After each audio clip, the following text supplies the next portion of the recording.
Você tem noção do que é não saber programar absolutamente nada e de repente ter a ideia: e se eu fizesse um jogo super foda, muito complexo e difícil pra cacilde de programar pra postar? Isso foi o que eu pensei há muitos anos atrás, antes de eu começar a fazer o meu primeiro projeto que seria abandonado em pouco tempo. Mas hoje não é dia de falar sobre esse projeto, e sim sobre o meu último projeto que eu venho fazendo.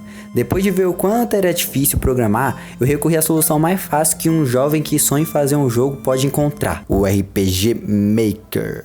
Engine essa que, apesar de muita gente ter preconceito, eu acredito que possa sim serem feitos vários jogos muito interessantes por ela. Eu passei anos aprendendo e fazendo projetos no RPG Maker só como diversão mesmo, até que no final de 2023, esse ano ou ano passado, não sei quando esse vídeo tá saindo, eu e mais um colega começamos a pensar na ideia de fazer um jogo. A ideia inicial era simplesmente um jogo que se passasse no evento de anime, e a intenção era fazer algo simples no estilo point and click no RPG Maker. A gente só queria ter a sensação de finalmente ter um game finalizado e publicado, então ok, tínhamos que fazer algo simples. Mas vocês sabem como funciona a cabeça de um sapequinha, de um sapequinha na Idade Média aí no...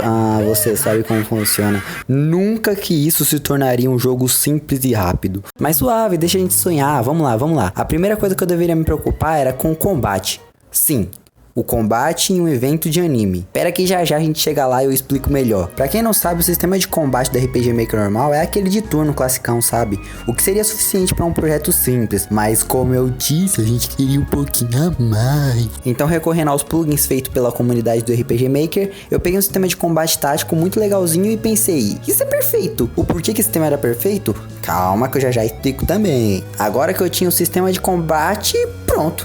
O jogo tava pronto. Já podia jogar. Vamos lá. Agora é só eu dar play aqui que provavelmente o jogo já vai estar funcionando, hein? Já vai estar funcionando, que RPG Maker é assim, é prático, rápido. Popum, o bagulho já foi, já tá funcionando. Ó, tela de título foda. Novo jogo, continuar, vamos no novo jogo aqui pra ver como é que tá. Ó, já tô em game. Eu tinha feito um mapa teste com os gráficos do RPG Maker só pra testar o plugin e ver se ele tava funcional. Vocês podem ver que eu nem mesmo mudei a tela de título que veio com o plugin, eu simplesmente joguei e foda-se. Ok, agora a gente já tinha um combate legalzinho, tinha um engine que eu manjava e tinha a ideia que o jogo ia se passar no evento de anime. E o que faltava agora? Bem, além de fazer com que o jogo fosse point and click, que era a ideia inicial, também nos faltava a lore disso tudo. E por que Cacildes um evento de anime? Pra falar a verdade eu também não sei, talvez fosse por causa da nossa vontade de ir num evento de anime que a gente nunca foi na vida. De qualquer forma, eu trouxe as respostas que eu consegui aqui pra vocês. E eu não vou contar só tudo assim, né? Pra não perder a graça quando vocês forem jogar o jogo, né mesmo? Mas basicamente no mundo do jogo tá havendo uma espécie de febre das action figures. E o que seria isso? As pessoas estão todas loucas para colecionar action figures. E isso é algo que já acontece há anos nessa sociedade. Até que em determinado momento surge um jogo de tabuleiro com as figures. Uma espécie de xadrez onde cada competidor tem o direito de usar 3 figures, cada uma tendo suas próprias habilidades. Cada jogador também controla um cristal do seu determinado elemento. E caso ele seja destruído, o jogador perde.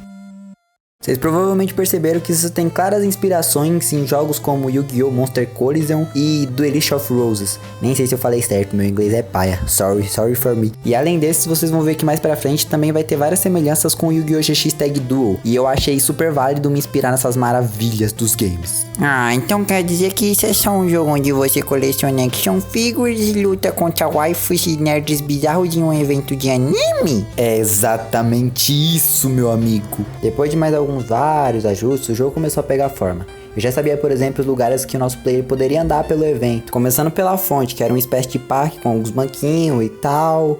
Também tinha a área da loja, que tinha as roupas de cosplay lá e tudo mais. Vai ter também a loja principal, que você vai ter um belo motivo pra ir lá. Também tem a área de mangá, onde você pode comprar mangá, o palco onde você vai enfrentar as bosses do jogo, que depois eu vou falar sobre elas, e o melhor lugar pra mim até agora do jogo, que é um made café. Lugar esse onde a vergonha alheia irá entrar nos seus poros de otaku. Olha, eu tô me esforçando muito pra fazer com que esse local cause nem que seja um pouquinho de vergonha alheia em quem jogar, então eu espero muito que dê certo. Por esses lugares terão vários NPCs que você poderá conversar, fazer missões, comprar itens e lutar contra absolutamente qualquer um deles. Todos têm suas action figures específicas, eles usam algumas repetidas, óbvio, e as lutas no evento são todas apostando dinheiro ou um action figure. Sendo assim, se o no adversário, achar algum action figure sua interessante, vocês vão poder apostar e quem ganhar action figure do outro. Por conta do jogo tá sendo feito no RPG Maker, tem várias vezes que eu tenho que adaptar algumas ideias pra gente conseguir colocar elas em prática no game. Mas eu acho que em geral estamos indo muito bem. Se vocês quiserem saber mais do projeto, do progresso e saber algo específico também, comenta aí, que tá ligado, eu vou gravar mais vídeos no futuro. Eu preciso que esse projeto dê certo, por isso estamos depositando tanta fé nele e esperamos que vocês gostem do resultado final. O artista que tá trabalhando comigo nesse game é um colega de muito tempo, que eu vou deixar o Instagram dele aí embaixo, ele posta uns desenhos lá e tudo mais. Um agradecimento especial a ele e ao nosso amigo que também tá ajudando, Formiguinha. Vocês são demais, e sem vocês isso aqui não existiria. Muito obrigado, é nóis.